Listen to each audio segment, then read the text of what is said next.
Hi, I'm Hal Roberts. This is Bridge City News. Here's some of the top stories we've been following. Alberta is now in a state of public health emergency as Premier Jason Kenney implements new health measures to combat the spread of COVID-19. The province is also moving forward with a vaccine passport. According to our legislative reporter Tyler Dawson, that doesn't sit well with many Conservatives. And we hear how a Christian group in Northern California is helping many rebuild their lives following devastating wildfires. Your nation, your province, your southern Alberta. From the heart of Lethbridge, it's Bridge City News with Hal Roberts. Thanks so much for joining us. Alberta was open for summer and now closed for fall. The province declared a state of public health emergency with new health measures in effect to help prevent the spread of the fourth wave of COVID-19. Premier Jason Kenney apologized on how his government may have lifted restrictions too soon, but says the UCP has a plan moving forward.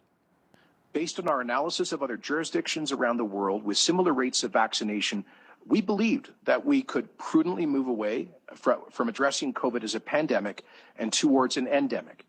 It is now clear that we were wrong, and for that, I apologize. To prevent an ongoing crisis, we must do three things urgently. First, we must maximize our healthcare capacity. Secondly, reduce transmission of the virus by reducing interaction with other people. And thirdly, we have to get as many people as possible vaccinated. Alberta Opposition Leader Rachel Notley says in dealing with the fourth wave, Premier Jason Kenney waited far too long to act. Jason Kenney and the UCP were unforgivably late to act, and now all Albertans will pay the price for their cowardice.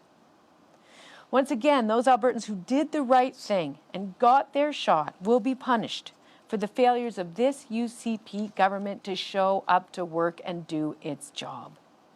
Once again, we are back to step one: canceling events, working from home, and being forced to keep friends and family out of those very homes. According to Alberta Health, our province now has 18,421 active cases of COVID-19, with 877 people in hospital with the virus and 218 in intensive care. There have been large increases in many zones across the province. The Calgary zone now has 5,297 active cases of COVID-19. In the Edmonton zone, 5,408. The Central Zone, which includes Red Deer, has 2,620 active cases. The North Zone, 3,254, and here in the South Zone, there are 1,805 active cases of COVID-19. Lethbridge has 335 active cases. Lethbridge County, meanwhile, 114. In Cardston County, they have 129. Pincher Creek, 56. In Tabor, there are 177. And in Medicine Hat, there are currently 574 active COVID-19 cases. As for those province-wide restrictions which are now in effect, they include a mandatory work-from-home measure unless your employer says a physical presence is required for your job. Indoor private gatherings for those who are fully vaccinated are limited to a single household plus one other household to a maximum of 10 people. No restrictions for kids under the age of 12. No indoor private social gatherings for those who are unvaccinated, however. Outdoor private social gatherings are limited to a maximum of 200 people. As for places of worship, it is back to 1/3 attendance with mandatory face masks. Masking is also mandatory for students in grades 4 and up, plus teachers and staff in all grades. Starting September 20th, weddings and funerals, along with all indoor ceremonies, are limited to 50 people or 50% fire code capacity. No indoor receptions will be allowed. Outdoor weddings and funerals must be limited to 200 people. When it comes to sports and fitness, no indoor group classes or activities will be allowed. For restaurant owners, as of Monday, it will be outdoor dining only with a maximum of 6 people per table, but restaurants are eligible to implement the restrictions exemption program for those with a vaccine passport. Alberta's Chief Medical Officer of Health, Dr. Dean Henshaw, explained today why the province is limiting gatherings for those who have been fully vaccinated. The answer is that our healthcare system is straining to treat the number of COVID-19 cases we currently have in Alberta. While close to 78% of the cases currently in hospital, including ICUs, are unvaccinated or only partially vaccinated, that still leaves 22% of those in hospital who are fully vaccinated. At least 8 post-secondary schools in the province are temporarily cancelling in-person classes and moving online as they work to adapt to the new health restrictions. The schools include the University of Lethbridge, Lethbridge College, Mount Royal, the University of Calgary, and the University of Alberta. Many of the post-secondaries are preparing for the restrictions exemption program on Monday. Officials say there will be some exemptions for institutions and businesses that sign up for the vaccine passport program. Albertans have had to navigate the tough grounds of the pandemic for the past 18 months. The assistant professor in the Department of Medical Microbiology and Infectious Diseases for the University of Manitoba, Dr. Jason Kindrechuk, says he wishes that Alberta would have followed Manitoba's strategy where they tried the reopening plan for a few weeks in the summer but backtracked quickly. I think right now it is about how do you manage control of transmission, also knowing that you're potentially going to exhaust your hospital, basically your healthcare system within the span of the next week and a half or so. And we know that changes that come into effect now probably aren't going to make much of a dent in transmission, probably in terms of numbers for at least the next couple of weeks. The Alberta government says over 79% of eligible Albertans have gotten their first dose of the COVID-19 vaccine, and over 71% have received their second dose. When it comes to a vaccine passport being implemented in Alberta, many of those who supported Jason Kenney during the last election will not be happy. That's according to our legislative reporter and the Alberta correspondent with the National Post, Mr. Tyler Dawson, who has the details. So even though the vaccine passport system seems to actually poll relatively well among Albertans, something like 70% of people, support this sort of idea. Of course, 30% is a not inconsequential number of people in this province, and there is a good chance, I would say, that plenty of them are Jason Kenney voters, are UCP supporters. So it's going to be very interesting to see how Kenney sort of navigates that over the next few weeks to try and keep his base from getting too upset about these measures. Mr. Dawson will also discuss how the province was considering invoking the Critical Infrastructure Defence Act during the recent hospital protests. You'll have details coming up later in our broadcast. Many questions are being asked about vaccines, booster shots, testing, and availability. The latest measures to be implemented by the Alberta government in response to increasing COVID-19 cases has caused a surge in people booking appointments to get vaccinated. Video journalist Naveen Day joins me now in studio. Nav, you spoke with a local pharmacist to get answers to the influx of questions the community is asking? That's right, Hal. I was at the medicine shop on 20th Street South, where pharmacist and owner Vishal Sukadia says that within the first 90 minutes after opening his doors on Thursday morning, he administered over 20 COVID-19 vaccinations. This is in the wake of new measures announced by the province to get Albertans vaccinated. Others were at the shop to ask questions about the vaccines, vaccination, and availability. He took some time out to answer some burning questions the community has. Some people are holding out for a vaccine being billed as the vaccine for the vaccine hesitant, a protein subunit vaccine known as Novavax. Novavax says their product acts more like a traditional vaccine compared to the mRNA ones. Sukadia argues that the mRNA vaccines are much safer. You are just getting injected, that's the code, just the RNA messenger code, which has the information. It's just the information is injected. It's not the whole cell or the protein subunit is injected into your body. So there is no way that you can get the disease from it. Basically, our body, what they are trying to do is from that information, they are just trying to get build the protein. That's all it is. Novavax is still pending approval from Health Canada. And a common question among fully vaccinated Albertans is whether or not a booster shot is necessary in the prevention of new variants of COVID-19. Sukadia says that it all depends on the demographics of fully vaccinated people in hospital. Most of those vaccinated individuals are immunocompromised or who live in congregate living facilities. But when they start seeing people like you and me, healthy individuals, fully vaccinated, then they will certainly go forward the third shot. So both Moderna and Pfizer, they are good for at least 6 months, minimum. Sukadia says his and other pharmacies have ample stock of both Pfizer and Moderna shots, and many appointments are still available. For those who are unvaccinated but wish to attend businesses or events that are participating in the restriction exemption program, he adds that his pharmacy also offers rapid antigen testing. Starting September 20th, proof of a recent negative COVID-19 test is a requirement for those who cannot provide proof of vaccination or documentation of medical exemption if they wish to enter a participating business or venue. For Bridge City News, I'm Naveen Day. Thanks so much, Nav. In response to yesterday's announcement from the Alberta government, local businesses in Lethbridge were left scrambling, trying to figure out the exact details and meeting with their staff. As Carson Marsouk explains, local business owners say they will be implementing the new vaccine passport as a way to continue with business after a long 18 months.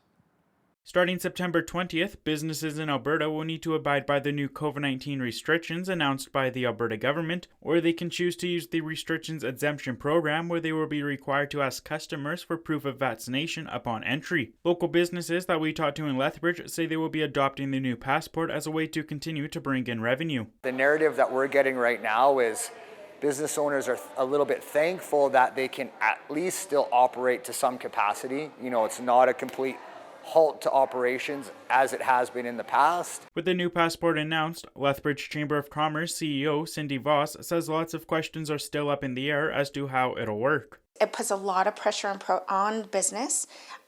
So there's a lot of questions about how do you verify whether somebody's vaccinated or not, what programs are in play. Owner of Honkers Pub and Eatery, Vicky Vandenhoek, says it's not just customers who will be required to show proof of vaccination. The first thing I thought about is which staff do not have vaccines, because it was always been a private matter. It was their choice if they wanted to or not. And now it comes down that as an employer, I have to ask them if they have their vaccination, because if they don't, then they're not allowed to work. The main message from business owners today was to be patient throughout the coming weeks. It's a community effort, right? Right now we're in this situation and it's a community effort to get back on the right track. So, you know, don't blame the business owner for doing what they're mandated to do, right? We're just here doing our job, making sure our businesses stay alive at this stage. The Alberta Chamber also put forward an initiative to end the 10 p.m. curfew for liquor sales if businesses are abiding by the new passport exemption. For Bridge City News, I'm Carson Marsouk. A few Alberta WHL teams have announced that they will be implementing the Alberta government's COVID-19 restriction exemption program. The three teams are the Lethbridge Hurricanes, the Medicine Hat Tigers, and the Red Deer Rebels. Now, starting Monday, September 20th, fans 12 and older must either show proof of full COVID-19 vaccination or a negative COVID-19 PCR or rapid test from a paid private testing provider taken within 48 hours of the event start time. As per AHS policy, masks for all spectators will still be required. Following the traumatic exodus from Afghanistan, Canada is able to fly out roughly 4,000 Afghan refugees. Lethbridge Family Services is preparing to welcome many of those families to our city. LFS says they're not sure on the exact number or what day they'll be arriving, but they're expected to land in the city in the coming weeks.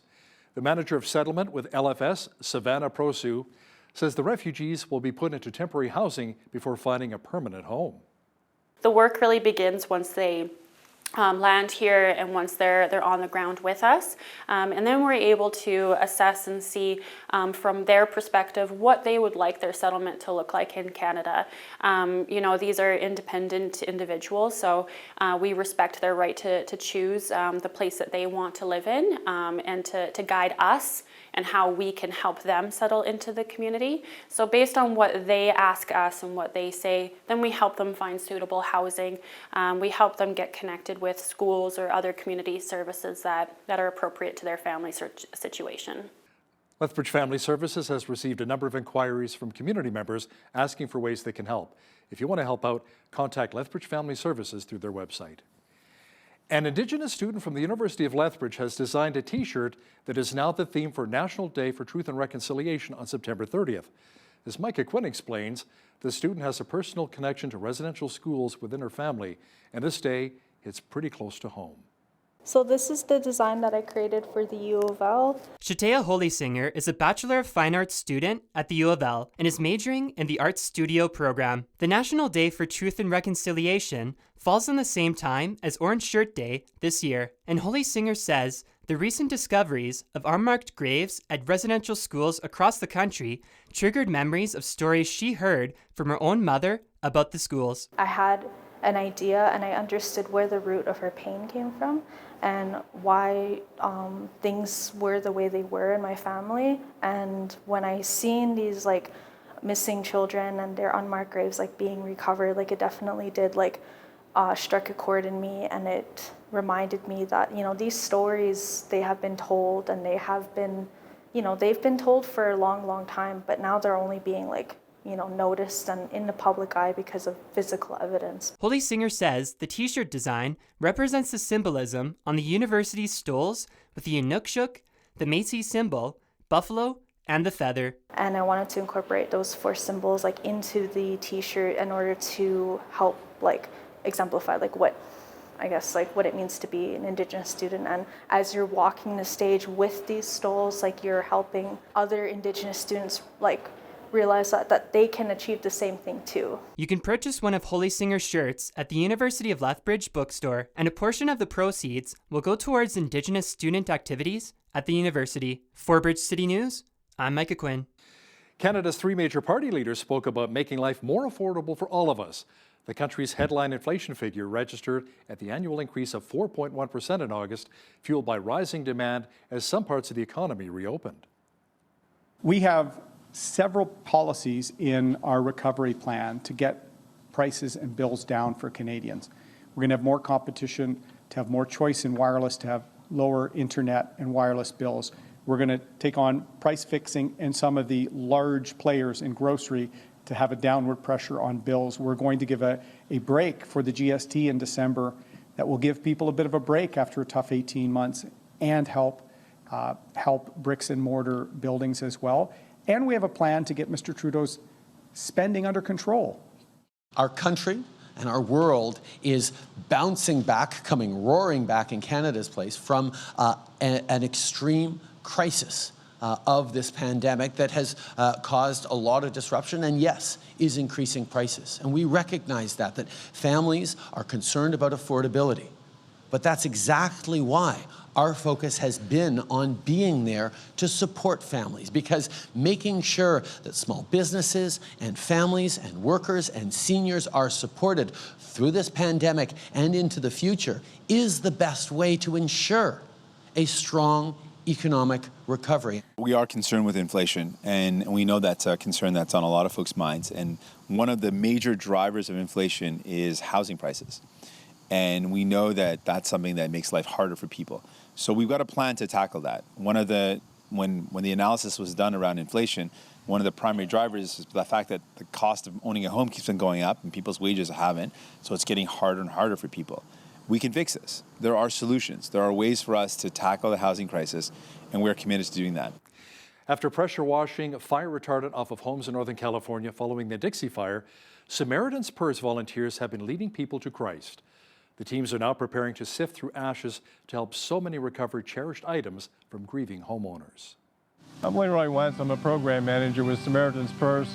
We're in Plumas County, California, where we've arrived a week ago to begin setting up our site and helping those impacted by the huge Dixie Fire, which is still burning after over 40 days of activity here. In the meantime, while we wait for the clearance to go in and work on those sites, God's opened up an amazing door of ministry here in Chester. You can see our volunteers behind me. They're power washing fire retardant off the houses, and this has opened up an amazing ministry opportunity for us. In the past week while we've done this work here, 3 people have given their hearts and lives to Jesus Christ. We just want to come alongside them with the hope and love of Jesus Christ and His gospel and be the hands and feet of Christ. So we ask for your prayers as we go about this work, that God will open the doors and our volunteers will find those opportunities to touch hearts and lives in the name of Jesus Christ. Great to see the powerful work that Samaritan's Purse is doing. Well, it felt a lot like fall today in Lethbridge, so much cooler, but the mercury should be climbing, however, and just in time for the weekend. Complete weather details are coming up. Some of that very famous Lethbridge wind returned to our region today, making things a little bit cooler as well. Jeanette Rocher is back with a full look at the weather forecast. Jeanette, more seasonal values potentially on Friday before we see a rise in temperature just in time for the weekend? Yeah, that's right. Maybe even a little bit lower than the average temperature for this time of year coming up tomorrow. We are looking at a high of 18 degrees, whereas the average high for this time of year is 19.9 degrees, just under that 20-degree mark. Looking at some winds as well, like you mentioned, we could see 30 kilometer per hour tomorrow, gusting to 50 at times, mix of sun and cloud. As we get into Saturday, though, we're looking at that 20 degrees. That's more the average temperature for this time of year. Into Sunday, cooling down a bit with mainly cloudy skies, 16 the high, staying 16 for Monday with the sun coming out, 21 the high for Tuesday, and 22 for next Wednesday. So we are kind of seeing that effect of rising and falling below that average temperature for this time of year of 20 degrees. Average low 5 degrees. 32 was our high temperature on this day back in 1938, and in 1969 had our chilliest, which was -4. 7:09 is when the sun rose this morning, and our sunset this evening is 7:43 p.m. So we are seeing those days getting shorter. As we look to the west coast, we are seeing a special weather statement in effect for Vancouver. Looking at heavy rains tomorrow. We're looking at 20 to 30 millimeters of rain at times. Victoria also seeing rain beginning tonight and lasting all the way through to Friday night. 15 degrees on the coast tomorrow, 18 degrees in both Edmonton and Calgary with a mix of sun and cloud. Looking to Saskatoon tomorrow, lots of sunshine, 18 the high. We're seeing 18 all the way around the prairies for tomorrow. Regina sitting at that temperature as well, lots of sunshine, and sunny skies expected in Winnipeg tomorrow as well. As we look more to the middle part of the country, we're seeing rainfall in Toronto, but high temperatures, 27 the high in Toronto, 26 in Ottawa. We're seeing rain starting late in the afternoon tomorrow. Montreal warm and sunny, 27. Looking at a humidex though of 33, so that should be a warm one. Fredericton also warm tomorrow, sunshine, 24 with a humidex of 29. Halifax 21 with a mix of sun and cloud, 23 in Charlottetown after much rain today. Same thing for St. John's, clearing skies by tomorrow, sunshine, and 19 degrees there. So there you have it. There is your forecast. TC Energy has signed a deal to sell its remaining 15% stake in the 90-kilometer Northern Courier pipeline in northern Alberta. Terms of the sale to Astasy Limited Partnership that includes Suncor and many Indigenous groups were not available. The Northern Courier pipeline carries bitumen and diluent between the Fort Hills oil sands mine and Suncor's terminal north of Fort McMurray. TC Energy sold an 85% stake in the pipeline to Alberta Investment Management Corporation back in 2019. Agriculture producers whose livestock, crops and bees have been impacted by wildfires or extreme drought in British Columbia are being encouraged to apply for funding provided by both the BC and federal governments. Officials say Ottawa is providing 60% of the funding while it picks up the rest, allowing producers to return to production as soon as possible. It says the initiative allows for upfront funding, which is valuable for livestock producers who need some flexibility in managing their difficult situations. Funding is also available for industry groups, which incurred costs supporting their members in responding to or recovering from the wildfires. Canada Mortgage and Housing Corporation says the annual pace of housing starts was down 3.9% in August from the previous month. The housing agency says the annual rate of starts dropped to just over 260,000 units as new home construction continued to slow from highs earlier this year. CMHC says the annual rate of urban starts for condos and other multiple unit housing projects fell 5.7%, while the rate of single detached urban starts dropped 2%. The 6-month moving average was down 0.7% to just under 284,000. Stats Canada says wholesale sales dropped 2.1% in July. That's the largest decline since April of last year. It says sales declined for a second straight month to $70.1 billion as building material and supplies sales plunged due to a drop in softwood lumber prices. The agency says sales of building materials fell 12.4%, while sales of personal and household goods dropped 1.6%. Food, beverage, and tobacco sales edged down 0.8%. Excluding the building material and supplies subsector, wholesale sales rose 0.1%. Now, here's a look at today's markets. The TSX was down 91 points in the day to finish at 20,602. The Dow was down 63 points to 34,751. The S&P 500 was down 6 points to 4474, and the Nasdaq was up 20 points to 15,182. West Texas Intermediate oil was even at $72.61 US per barrel. Natural gas was down 13 cents to $5.34 US. Gold was up 4 cents to finish at $17.53.81 US an ounce, and silver was even at $22.91 US an ounce. Wheat is at $405 per metric ton, barley's at $402, canola's at $8.80, and corn is at $430 per metric ton. Live cattle were down 58 cents to 123.60. Feeder cattle were up 60 cents to 157.10, and lean hogs were up 3.20 to 85.48. The Canadian dollar was up slightly over the past 24 hours to 78.85 US.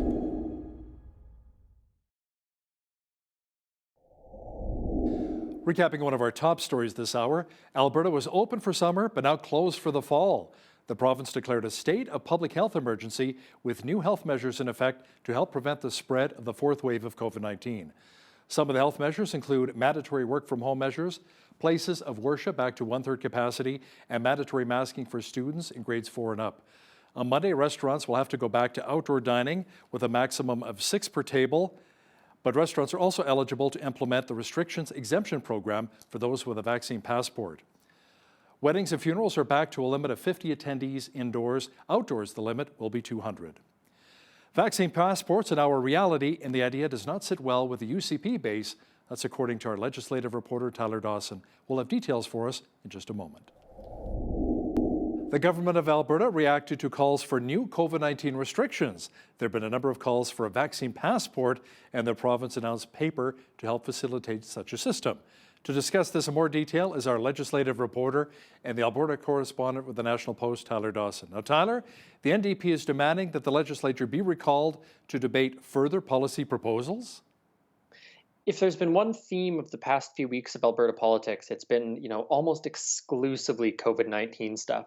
As you say, the New Democrats, because the legislature isn't sitting right now, they're saying parliamentarians, legislators need to come back and pass legislation about sick leave and things like that, and a ban on commercial evictions, I believe. But of course, in the background of all of this are these calls that have been going on for weeks now for a vaccine passport system. The government is preparing sort of paper documents that you can download to use as such a passport, which of course has been necessary to go to British Columbia and other provinces, or will soon be. So there's a whole bunch happening on the COVID front, and it's eating up pretty much all of the bandwidth down at the legislature. Just COVID after COVID after COVID, and it's really been quite a wild couple weeks on that front. Tyler, I know a number of Albertans who are not happy about the COVID-19 passport. I mean, providing proof of vaccination to travel to other countries, that's one thing, but shopping locally, or maybe going to, like you said, going to BC, that's probably not going to go over very well with the Jason Kenney base. Well, and certainly there's been a lot of drama within the United Conservative Caucus about some of these decisions. We've seen some MLAs over the past year and a half who've broken ranks on decisions that the Premier has made. We've just sort of seen people who aren't super happy all the time with some of the decisions he's made, and this is doubtless going to be one of them. So even though the vaccine passport system seems to actually poll relatively well among Albertans, something like 70% of people, support this sort of idea. Of course, 30% is a not inconsequential number of people in this province, and there is a good chance, I would say, that plenty of them are Jason Kenney voters, are UCP supporters. So it's going to be very interesting to see how Kenney sort of navigates that over the next few weeks to try and keep his base from getting too upset about these measures. Interesting how that ties in with, as well, how many people have been vaccinated versus haven't been vaccinated in Alberta. It's like 71% and 29 not, so that's pretty close to that 70-30 split. The federal election, Tyler, is just around the corner, and it appears as though Liberal leader Justin Trudeau has been taking a number of shots, not just at Aaron O'Toole and Jagmeet Singh, but also Alberta Premier Jason Kenney. I'm surprised Trudeau hasn't also taken shots at Stephen Harper again. Now, Tyler, a number of topics have been discussed during the election campaign, including promises by the Liberals to fund transition for workers out of the energy sector, carbon capture by the Conservatives, and daycare promises by the NDP. Yeah, so the thing about this election that's kind of notable compared to 2019 is that Alberta hasn't played, sort of a central role. Like Western alienation isn't a central role in this election. But of course, tangentially, there are all these things that are being discussed that do affect Albertans. And as you mentioned, something like transitioning energy workers to green jobs, whatever that future might be, whenever that might be, is something that is clearly going to be of interest to voters. Carbon capture for the Conservatives, and of course for all three parties, some sort of carbon tax or some sort of carbon reduction program, and also daycare, because of course all the major parties are promising some sort of daycare scheme. So, there are these issues, I think, that matter to Albertans that are being talked about on the federal campaign trail. But of course, none of the issues are, Alberta itself, which is just sort of an interesting distinction from 2019. And as you mentioned right off the bat, yeah, Trudeau has been campaigning against Jason Kenney to some extent. He said in recent days that would you want Aaron O'Toole sitting across the table from Jason Kenney when trying to end the pandemic, sort of things like that, trying to sort of paint Aaron O'Toole as the same as Jason Kenney, who of course is not an especially popular premier right now because of the decisions his government has made around the pandemic. So sort of a strange election from an Alberta perspective. And of course, very few of the party leaders have spent very much time here is the other thing. So it's been, I feel like I'm just kind of an observer of it. I barely feel like I'm covering it, It's true. Yeah, I look online as well, and you see a lot of the media veils with Aaron O'Toole, Justin Trudeau, Jagmeet Singh. They're in Whitby, Ontario. They're in Montreal, Quebec. They're out in the Atlantic provinces. They're back in Scarborough, Ontario. East of Toronto there, and part of the GTA. I'm like, what's going on? What about us here in Alberta? You're right. It's almost like they forgot about us. Now, Tyler, back in 2019, Alberta Premier Jason Kenney was all over the federal election, throwing his support behind Andrew Scheer. But he's been very quiet this time around. Why do you think that is? I think it's probably partly what we just sort of talked about, that Jason Kenney is not super, super popular among Alberta voters. And Aaron O'Toole needs Alberta voters. Obviously the election, as you sort of hinted at, is being fought out in some of these other places. One riding in Alberta is not going to swing the election compared to, the importance of ridings around the GTA and things like that. But Aaron O'Toole needs to depend on pulling most, if not all, of the ridings in Alberta and Saskatchewan in order to have, a fighting chance at a minority or a majority or a strong minority. Against the Liberals. So with Jason Kenney being as unpopular as he is right now in parts of Alberta, I think probably they're looking at it and saying, well, this is a little bit of a risk. If Aaron O'Toole was to come to downtown Edmonton or downtown Calgary to campaign and Jason Kenney was there, well, that might not be the best thing for his campaign. So I think that's certainly a large factor that's at play here. And we have sort of seen that in the past. Jagmeet Singh did not spend very much time in Alberta in previous years. Rachel Notley did not spend very much time with him for sort of similar reasons, I think. I think it's safe to say as well, Tyler, that a lot of provincial party leaders, a lot of premiers have taken quite the hit in popularity during the COVID-19 pandemic, and Jason Kenney included, as we just mentioned. Do you think he has enough time to rebuild his image and the party's image? Because the next provincial election's not for another couple of years here. Yeah, and a couple of years is a lifetime in politics. I think quite literally anything could happen, I think. He certainly has a very rocky road ahead of him. I think even he would probably tell you that there's considerable work to be done on the economic front, which of course the UCP made very, very challenging promises on the recovery of the economy after the 2016 crash. And also the pandemic, 3 months ago, the premier was saying that we were going to be out of it for good, and now that's not the case. And so when is that going to be the case? So I think the future is very, very unclear for the premier and for his party. But it's a lot of time, and anything can happen for sure. It's just going to take, I think, a fair amount of hard work on the part of the Conservatives to convince people to vote for them instead of looking at the alternatives. One thing I find very interesting here in Lethbridge, we've got an NDP MLA and a UCP MLA, and of course Shanna Phillips is a polarizing figure down here, and she has her supporters and her detractors. But I've noticed that Jason Kenney, our premier, and the UCP have been sending more ministers our way. And Premier Jason Kenney's been, coming our way a lot more. So I'm thinking maybe they're kind of building some momentum heading up to the next election to win that seat back from Shanna Phillips of the NDP. Now, social media can be a very nasty place, especially Twitter. Tyler, the Alberta NDP have been slinging their stones at the UCP, and you feel it's having a bit of an impact on the government?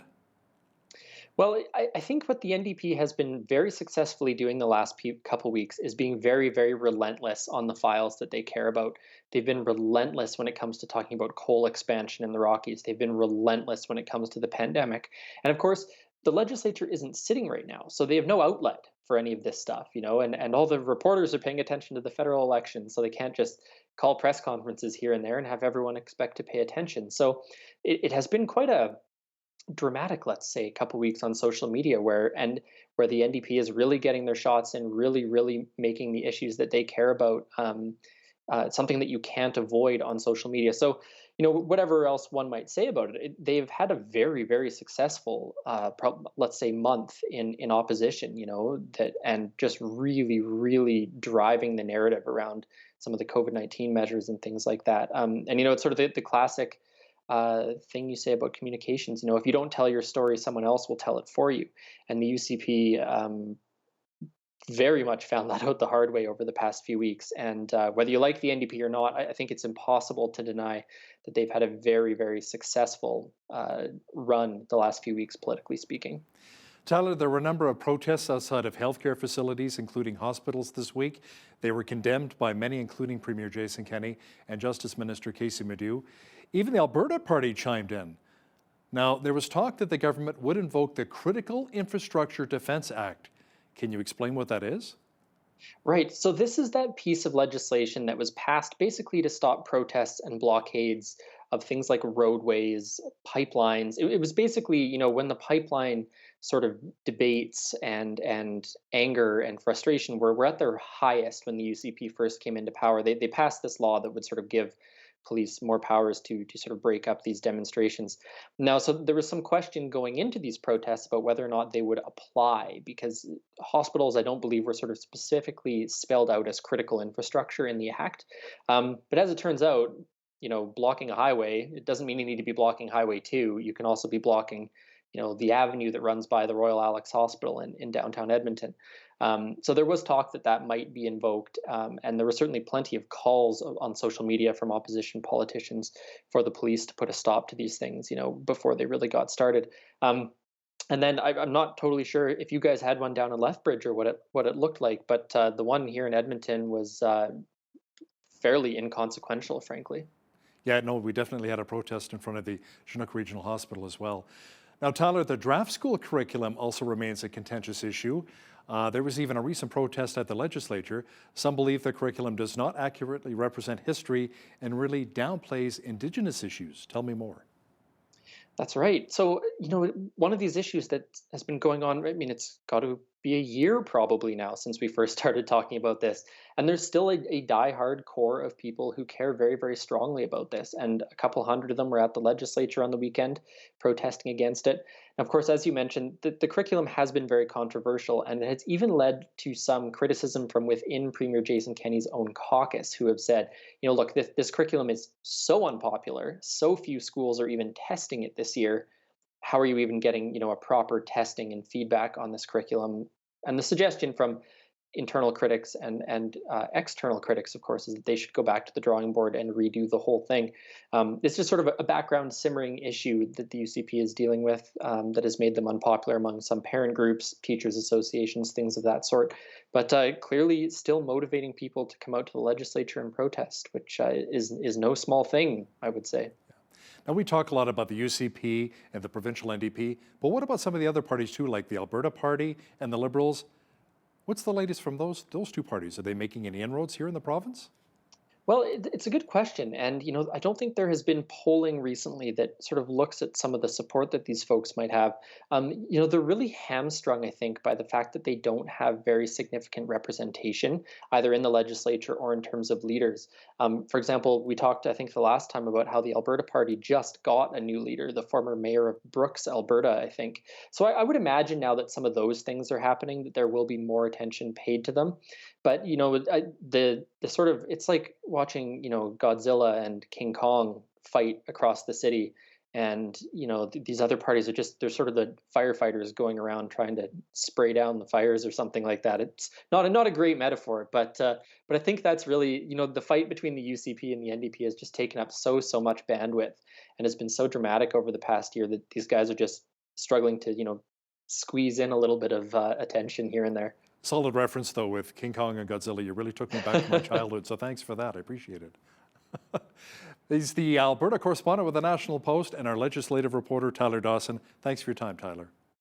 Anytime, Hal. Well, the municipal elections will be taking place across Alberta on October 18th, and today we have the opportunity to speak with one of our Lethbridge mayoral candidates, Sheldon Daychief, who is a former Blood Tribe councillor. Welcome to Bridge City News, Sheldon. So great to have you on today. Thank you for having me on. Now, first of all, can you maybe tell us a bit about yourself, your background, and why you have decided to run for the mayor's office? Sure. I have, to begin with, I've been living here in Lethbridge for over 33 years. And I have a real, to myself, I have a real connection, a personal connection to the city and our community. First of all, my great grandmother, white-tailed deer woman, was married to Nicholas Sharon, who owned the Sharon mines back then, and they basically had a hand in starting our community here in Lethbridge.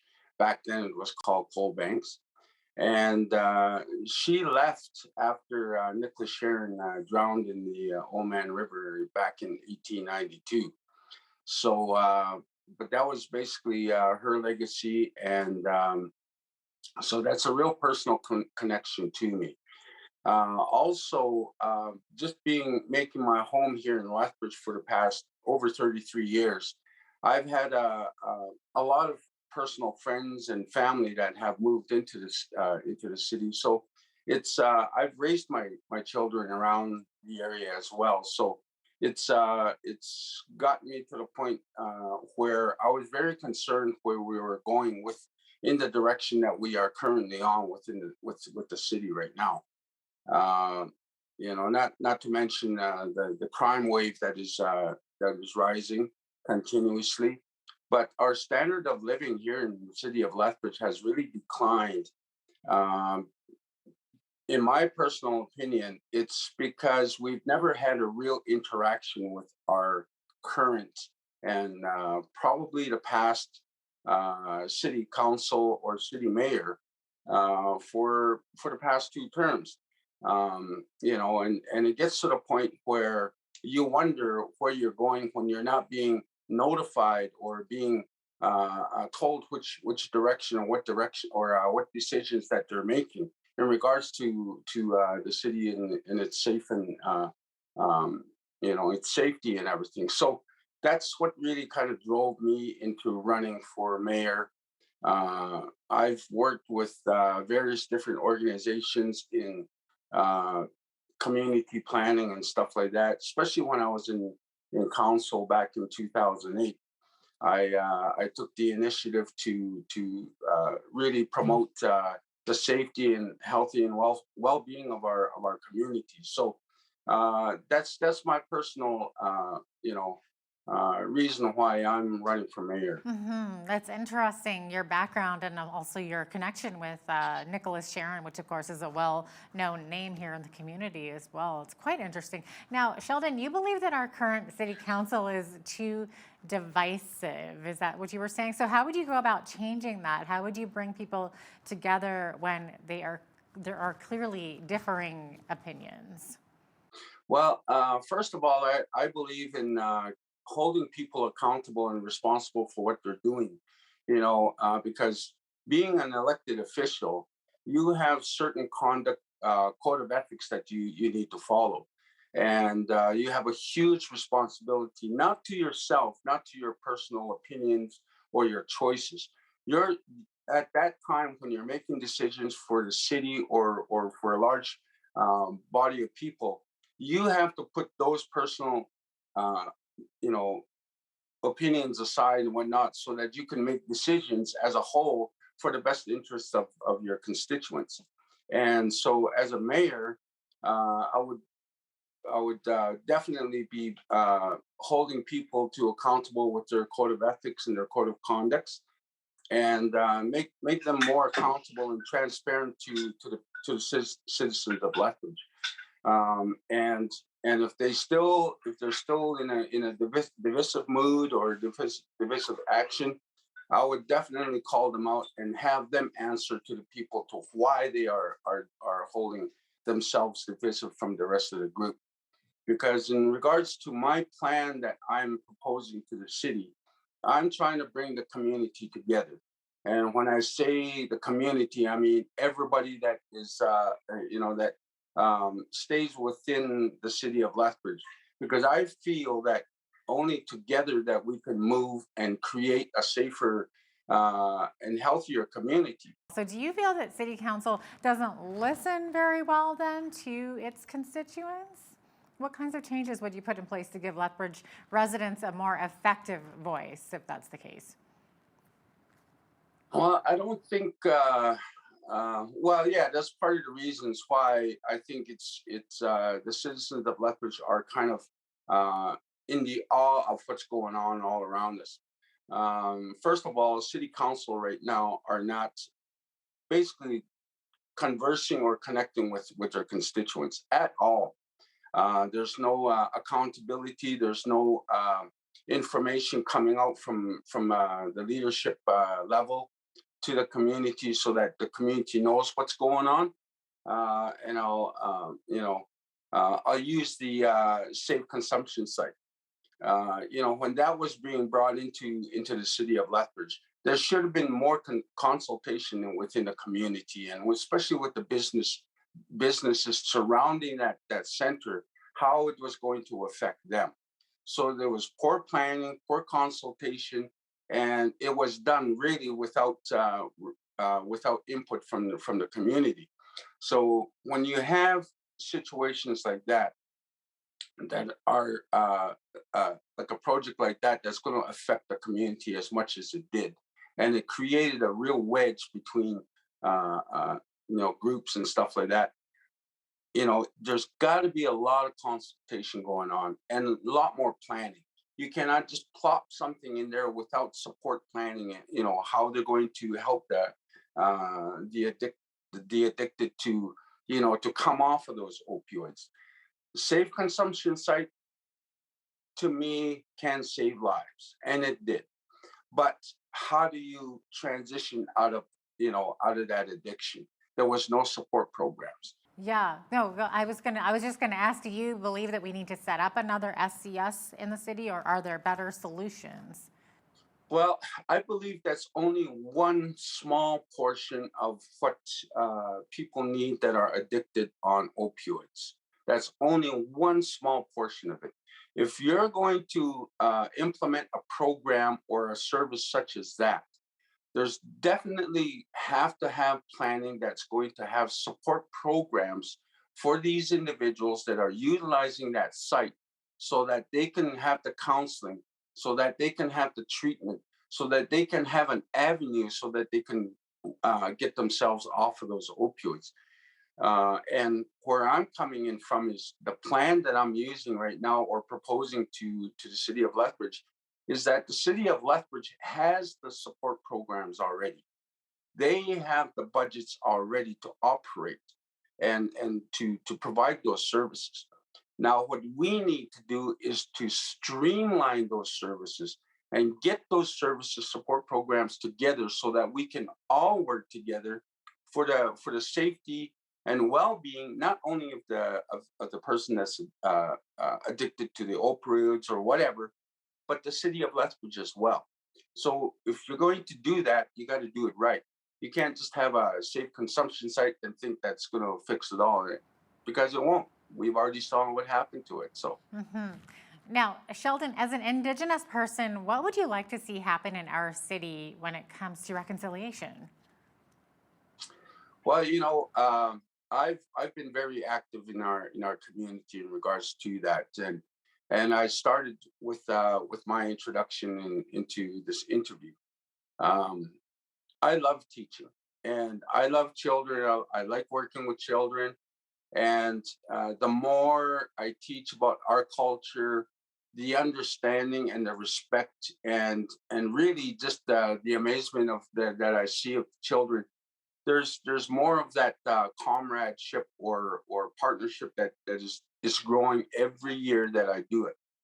And so within the city of Lethbridge, I would like to see where the respect and the understanding of not only the Aboriginal people, but we have a vast, a variety of different cultures within our city now. And as you see with the Afghanistan situation right now, there's going to be more people coming in. So we need to interact with all the citizens within Lethbridge. And that's my goal. And that's part of the plans. What I'm trying to do is bring all of these cultural leaders and just the public together so that we can start understanding who we are. Even just promoting an international cultural fair type of thing where they could showcase their cultural dances or whatever their celebrations are, and just really introduce us to who they are. I mean, I believe in today's society, we're so we're so intercultural connected already, but the understanding and the misconceptions of why people are coming to our country, and there's that I guess that racial thinking that happens from all of those misunderstandings. For the city of Lethbridge, I want to break that down.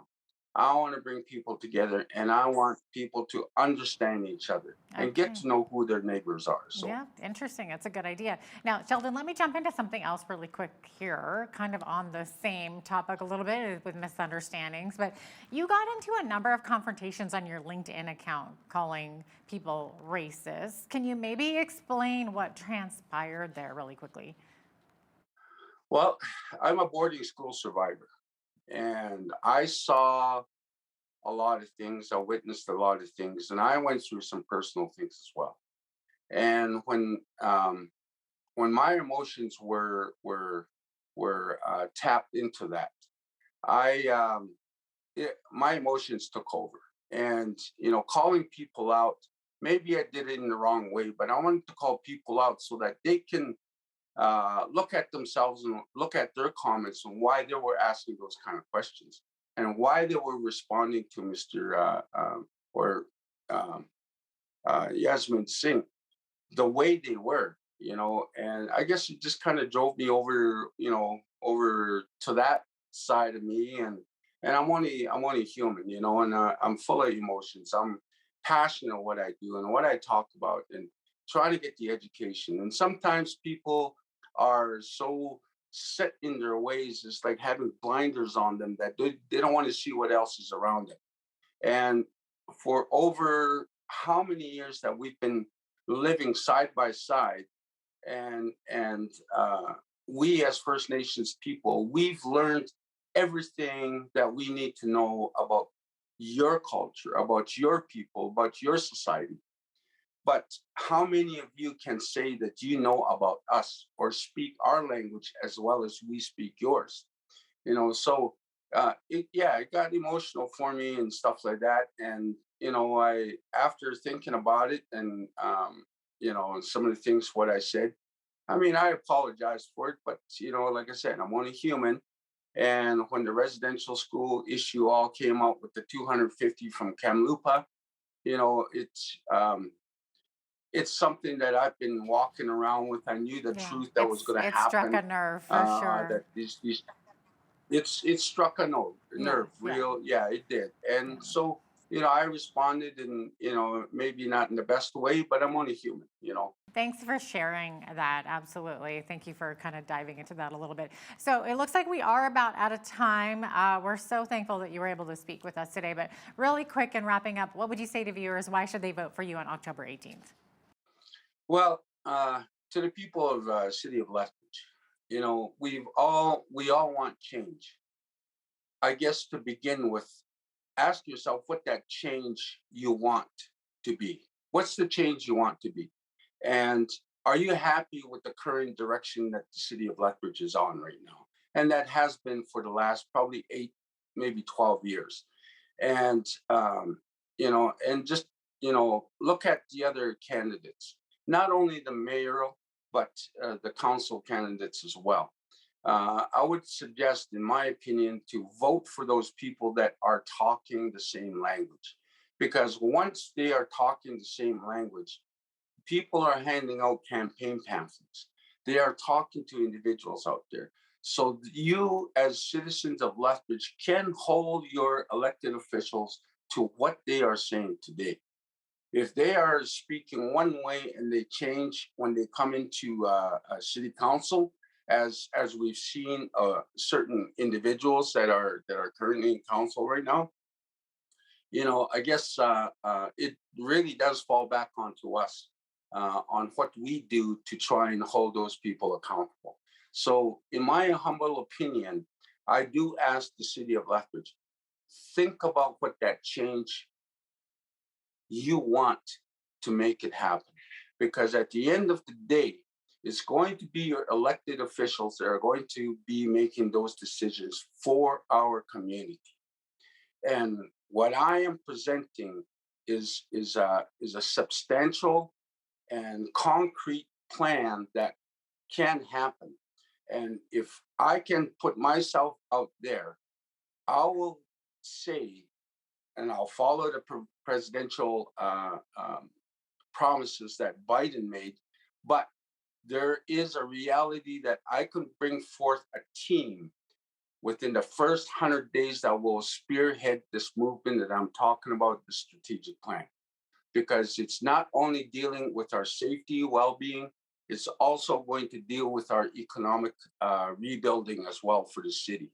So there's a lot in that plan, but it starts with us. Thanks so much for being with us here today, Sheldon. Appreciate having you on.